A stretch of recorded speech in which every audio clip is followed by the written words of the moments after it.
السلام عليكم ورحمة الله وبركاته. صاحب يا الكسر دوادا ورباهيتا قطو حديت مركي ugu horeysay halka soo gaadhay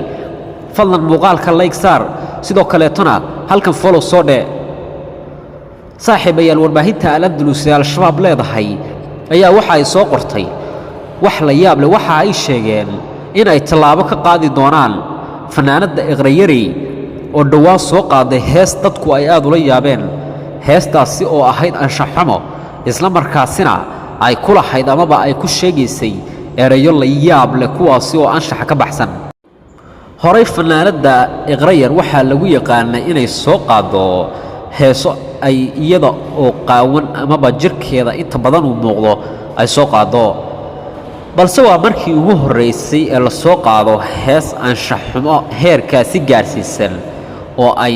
qaabkaas cadaanka amaba bareeraha ay ugu leedahay erayada u muuqda inay yihiin erayo loo sameeyay amaba loola jeedo waxyaabo dhaqanka ka baxsan oo aan halka ka sheegi karin saaxiib yaal haddaba kooxda argixisada al-shabaab oo iyadu balaysata dhiigga islaamka isla markaasina sheegta inay ilaaliso diinta islaamka ayaa arrintaasi hajabaad ka soo saartay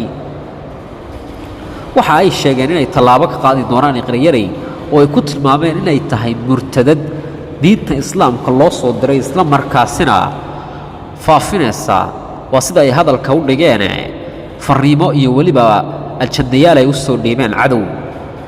haddaba markii ugu horeysay al-shabaab ay arrintani sameeyaan maaha hore ayaa waxa ay ugu hanjabeen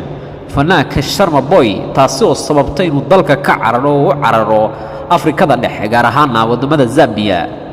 saaxiibayaal fadlan muuqaalkan sii sheer garay sidoo kale tana halkan follow soo dhe si ay ku soo gaaraan muuqaalada aan soo gelino sida maalinlaha